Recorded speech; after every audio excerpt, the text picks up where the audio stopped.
Quand on hésite avec la main gauche, ça vient presque toujours de l'archer. Et justement, dans cette vidéo, je vais vous parler de la tenue et du maniement de l'archer pour vous éviter de déraper.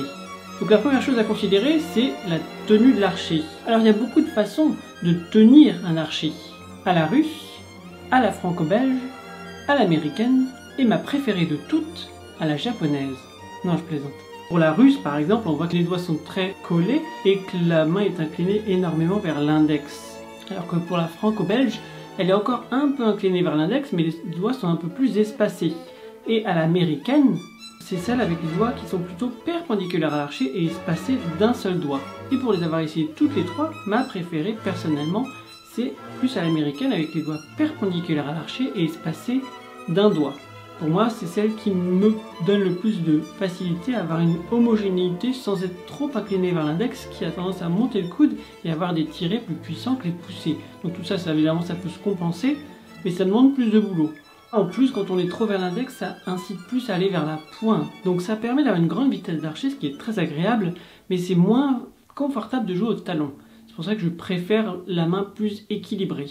Et ensuite, ce que je recommande personnellement, c'est d'avoir la boucle pouce majeur sur le milieu du cuir. Certains professeurs recommandent d'avoir le pouce qui est contre la hausse, mais je trouve que ça manque de flexibilité, parce qu'on peut aller vers le haut, mais pas vers le bas. Vers le bas, là, le doigt bute contre le bois.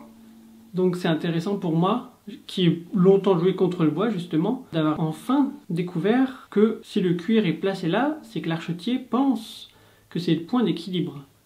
Plus haut, ce serait trop haut, si on joue sur le métal, plus à la baroque, ce qui est intéressant si c'est un archer baroque, mais pour un archer moderne avec du cuir, c'est recommandé d'utiliser le cuir comme le point de référence. Et en plus, c'est plus confortable que le métal ou le bois. Donc, au milieu du cuir.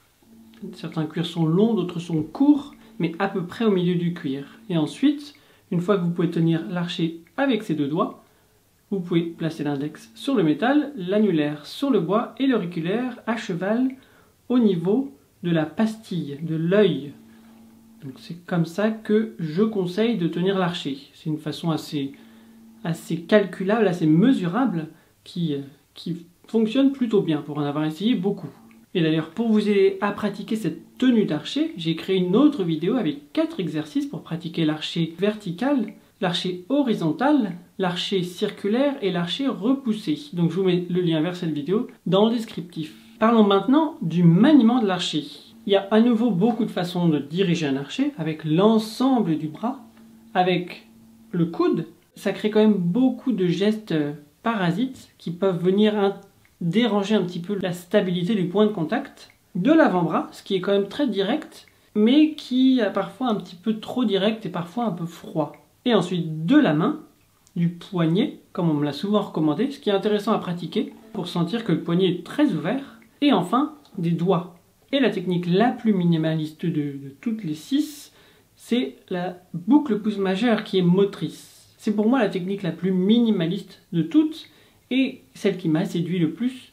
Et pour les avoir beaucoup testées, c'est vraiment celle que je trouve le plus confortable à pratiquer. Donc pour le pratiquer, c'est bien de le faire sans l'archer, on sent que c'est un pivotement du poignet en quelque sorte, mais c'est cette boucle qui est motrice.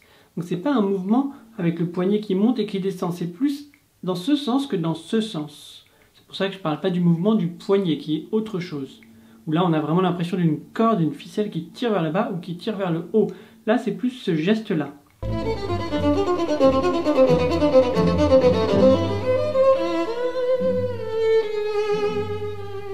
On va ni vers le bas ni vers le haut, c'est plus un mouvement latéral. Et donc avec cette boucle pouce majeur, on pratique sans l'archer, puis on pratique avec l'archer, toujours sans impliquer l'avant-bras. L'avant-bras ne bouge pas, et encore moins le coude. Donc tout ça c'est totalement passif, pendant vers le bas. Et ensuite, avec le violon, même enlever l'auriculaire et l'annulaire pour vraiment ressentir ce minimalisme. On pourrait presque enlever l'index. Ça devient un petit peu plus difficile à faire sans l'index. Ça aide pour la stabilité de l'archer. Et ensuite, si on veut allonger l'archer, c'est là que l'avant-bras va commencer à nous accompagner. Mais il n'est pas moteur, c'est juste la conséquence. Donc c'est comme ça qu'on va voir l'ensemble du bras ensuite qui accompagne. Donc au début c'est que l'avant-bras, puis c'est l'ensemble du bras si on utilise tout l'archer.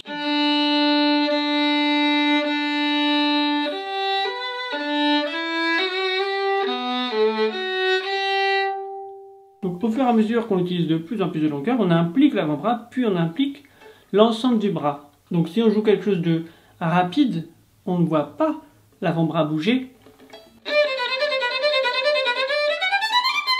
Si on joue plus rapide, plus de longueur d'archer,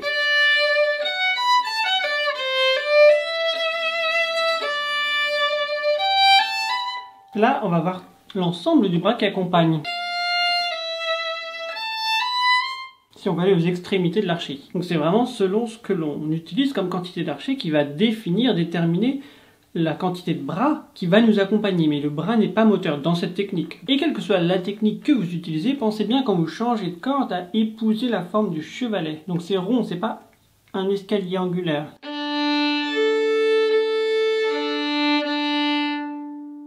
Je dis ça parce que je vois beaucoup d'élèves qui attendent le dernier moment pour changer de corde, dans un sens ou dans l'autre, ce qui fait que ça fait quelque chose de très abrupt qui casse la phrase.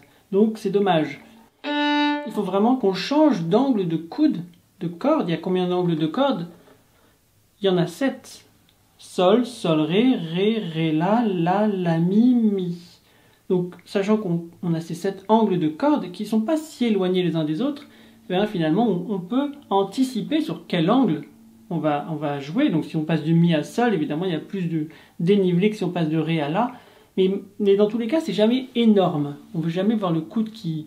Visuellement, on ne devrait pas voir trop la différence. Surtout si on joue vite. On n'a pas le temps. C'est presque l'avant-bras qui descend sans le coude. C'est pas tout le bras. Sinon, on va avoir cet accent qui n'est pas très agréable à entendre. Et surtout, c'est pas très pratique à faire. Surtout, ça nous ralentit. Si on joue plus vite...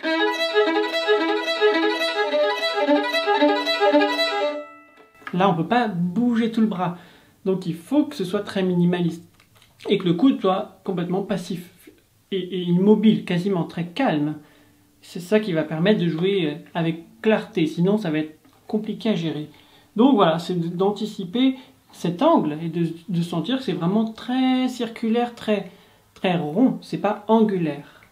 Donc ça va vous aider pour tous les changements de corde et les changements d'archer, qui sont un autre défi technique au niveau de l'archer. Donc c'est sentir que c'est vraiment cette boucle qui va aller dans les détails. S'il y a tout le bras, c'est trop massif pour avoir ce changement très délicat. Donc le fait de sentir que ça vient du bout des doigts, encore une fois, personne n'utilise qu'une seule technique. Il y en a qui utilisent tout le bras, puis après, au niveau des extrémités, ils vont utiliser peut-être le poignet. Donc ça c'est intéressant de voir qu'il y a beaucoup de façons de jouer.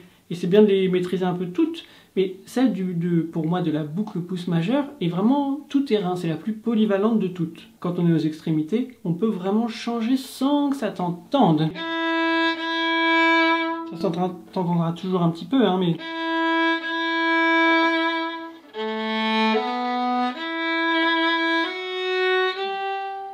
Quand on change de corde et d'archer, on veut pas que ça s'entende. On veut pas ça. On veut pas tous ces accents.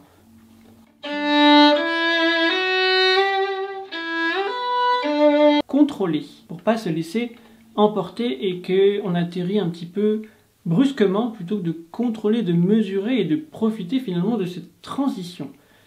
Donc voilà, pour résumer, on a vu les doigts perpendiculaires à l'archer espacés d'un doigt, avec le poignet vraiment très souple, et le maniement de l'archer, je vous recommande de manier avec la boucle pouce majeur, en faisant des gestes beaucoup plus latéraux que verticaux. Donc verticaux c'est plus pour les changements de corde et latéraux c'est plus pour les changements d'archer. J'ai d'ailleurs créé toute une checklist pour vérifier tout ça avant de jouer et je vous la mets dans le descriptif. Et si vous voulez recevoir mes conseils gratuits chaque mercredi, cliquez ici.